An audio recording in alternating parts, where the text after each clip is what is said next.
Hello again, church. Hope you're doing well. I hope that life at home or life on the road or wherever your work and the mandates from the government are taking you during this time, that this video finds you well. And that's my sincere prayer that you are all healthy and well. I talked to you a few days ago about Psalm 1 and how I hope that the Psalms are and can be an important part of this journey for you, an important voice during this very strange time. And I'd like to talk to you today about Psalm 13. Psalm 13 is one of my favorites. It's a short psalm, again, only 6 verses, but it's unique in the way that it almost sort of crosses a line. And I'll explain that in just a second. I have titled this section of Psalms in my Bible as I read them, starting in Psalm 9 through a pretty good amount of them, the afflicted section. In the New American Standard, which is what I'm reading from, it uses the word afflicted or affliction in almost all of those. It definitely sets the context. Psalm 13, the one we'll be reading today, is a psalm of David, and that makes it very, very special. Obviously, the Psalms are almost entirely linked to David. The Jews even believe that David wrote all of them, despite who is the author at the subscript. Many of the Jews in certain schools believe that David was the author of all of them. So the Psalms are all David's, but this one is said to be written by David. So if you've got your Bible, give you a chance to grab it, take it, open it up to Psalm 13, find it, and we'll get started. You ready? Psalm 13. This is beautiful because it starts with a question. And this is what I mean by crossing the line. This is what David says in the first 2 verses. How long, O Lord, will you forget me forever? How long will you hide your face from me? How long shall I take counsel in my soul, having sorrow in my heart all the day? How long will the enemy be exalted over me? See this, what I mean by crossing a line. What the Psalms teach us, especially in Psalms like Psalm 13, is that it's okay to be angry, it's okay to doubt, it's okay to have some really big questions, as long as, provided that you direct those questions to God Himself. And that's what we see in David.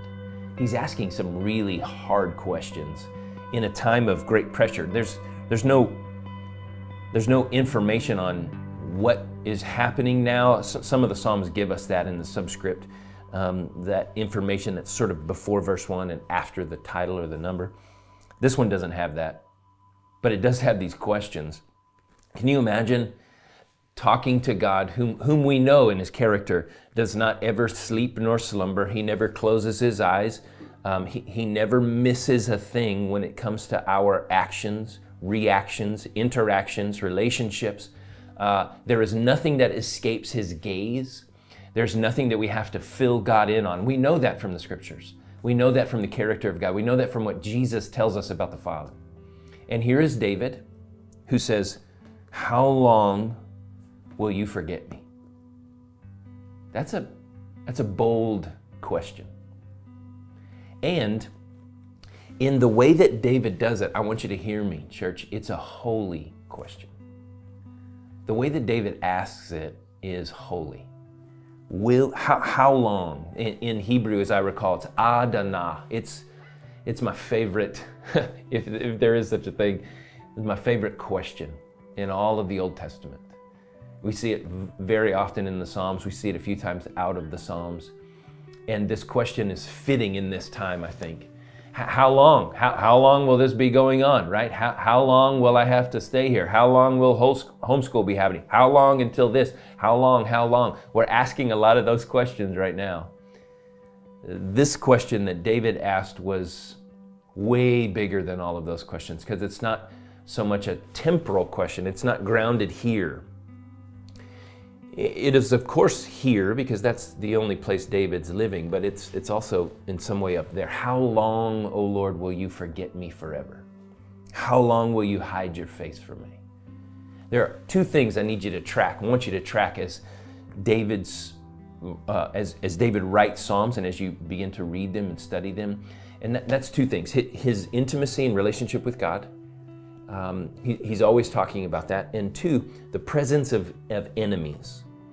Sometimes he comes out and says it like he does in Psalm 13. Sometimes he alludes to it. But those two things are almost always present in the Psalms of David.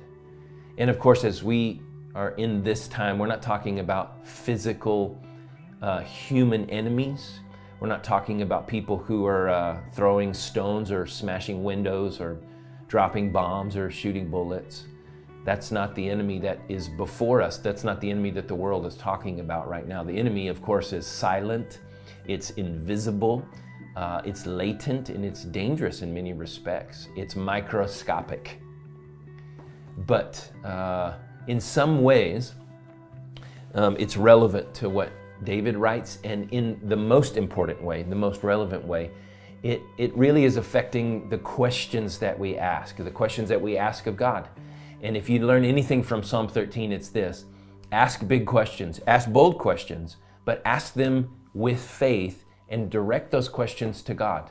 He can handle it. And let's read again. How long, O Lord, will you forget me forever? How long will you hide your face from me? How long shall I take counsel in my soul, having sorrow in my heart all the day? What that means is, I'm the only one that seems to be answering my questions, God. Where are you? How long shall I, my voice, be my only counselor? I really need you to be my counselor. How long will my enemy, see, he mentions his enemy 3 times, my enemy be exalted over me. Verse 3, consider and answer me, O Lord my God. Enlighten my eyes, or I will sleep the sleep of death. He says, I need to hear from you. I need to hear from you more, or just as much as I need breath in my lungs. If I don't hear from you, it's almost like I'll die physically. And my enemy will say, I have overcome him. My adversaries will rejoice when I am shaken. He is obviously being attacked. He's being hunted. He's being slandered. He is being positioned by a man or a group of people who want his demise. And so he is in this place. He's not hearing from God. Have you ever been in a relationship, either human or with God, at times where you feel like there's a cloud between you and the other person, or between you and God? Maybe it's your spouse, maybe it's a best friend, maybe it's an old college roommate, maybe it was your parents growing up, maybe it's your brother, sister. Something happened, something that you don't really even know perhaps. Something obviously happened, question mark, and now there's a cloud between you and them. David feels that way with God, and he really doesn't know why. And he says, what is going on? I need to hear your voice. I need to hear from you. And then the whole thing turns in the last 2 verses. So the first 4 verses are really about desperation, isolation, attack, pressure. And then these last 2 verses change. Verse 5, it's emphatic. The I in verse 5 is emphatic in the Hebrew.